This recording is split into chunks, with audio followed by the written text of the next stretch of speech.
Hey. What's up, man? Conrad. Good to finally meet you, Conrad. This is Brad, by the way, my little bro. Hey, man.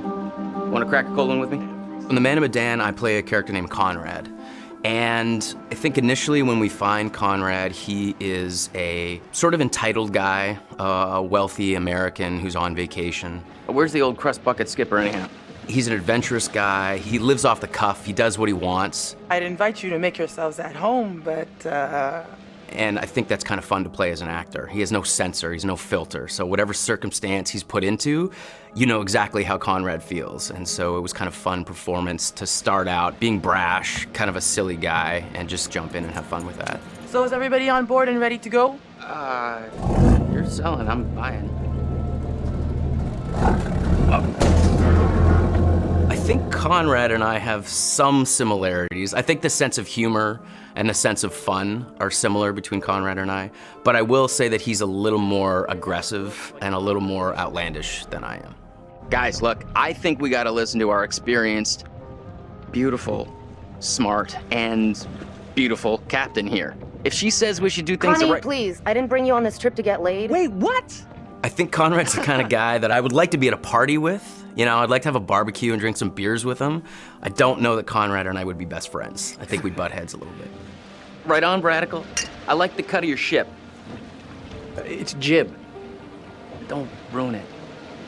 I think the scenes that I've had the most fun with so far are basically when Conrad is going absolutely crazy. I don't want to give too much away, but there's a scene where these sort of fishermen interact with our divers, with our core crew here, and he's just a bit of an asshole. Hey, we got damage here, you see this? We can take care of this, man. It's not a problem. I mean, what do you think, like $10 cover it? Oh, whoops, my bad. Let's make it 20. Okay. Hold on, I got this. Well, shoot, you think it's more like 30? I can do 30. All right. You drive a hard bargain, but I'm with you. Here, you know what? Let's just throw in the whole pot. That's yours. You go ahead. Let's go. No! He's just got an attitude. He's brash. These people are messing with his group, and he just kind of lets loose and talks trash to them. And as a guy who would never do that in real life, it's a lot of fun to just kind of let Conrad flow, say whatever he wants. You are an idiot. They left, didn't they? That doesn't make you any less of an idiot. You know, the only thing funnier than seeing you try to buy your way out of that situation is watching you put your money to waste. Got a smile out of you. Worth every penny. I got... One of the most interesting and one of the key moments that sticks out for me is Conrad's decision in the first act of the game, either to stay with the group or potentially just take off. Storm's 8 miles away. They came here on a boat. Maybe we can take it. Yeah, it's a speedboat. I can get out through the window. We gotta break these off first. Too loud. They'll hear it. We're gonna break them during the thunder. Good call. Don't leave us here, okay? And I think, again, this is what's interesting. Depending on how the player sculpts the story, Conrad can become a coward, essentially, and desert his friends and his family, or become a hero and stay. These fuckers need to pay. So that, to me, is very, very interesting. Two very human choices, and depending on how our player decides to live with these characters, can totally change the outcome of the game.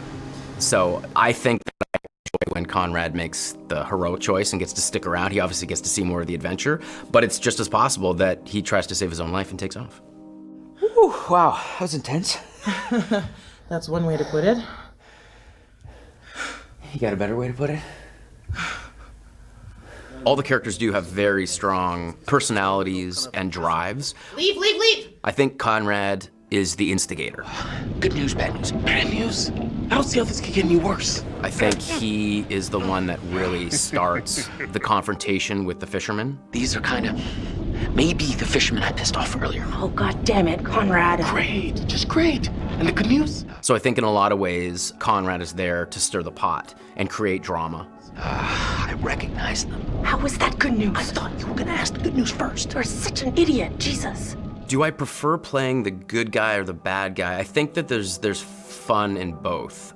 To be honest, I don't get to play the bad guy as much as I get to play the good guy, so I think I relish those moments where I get to play the darker side of things. But I think every good hero has that balance, has that dark side. I think a good guy who only is doing good things is kind of boring. You just had to piss them off, didn't you?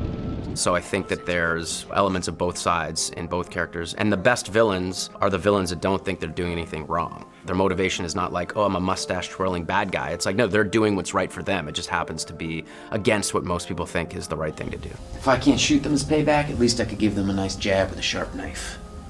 Because I'd had some experience working with motion capture and games before, this experience was much easier for me coming right in. I didn't feel like I was jumping into the deep end. What I really like is that all the actors are constantly there all the time. There's the ability to work off each other without the pressure of specific lighting and marks. There's a freedom to that I really, really enjoy. It's been really good. It's been very kind of a free experience as far as like motion capture performance. You got a funny way of saying thank you, Conrad. You're a piece of work, Conrad. I'm not all work, I'm a little play, too. #wink.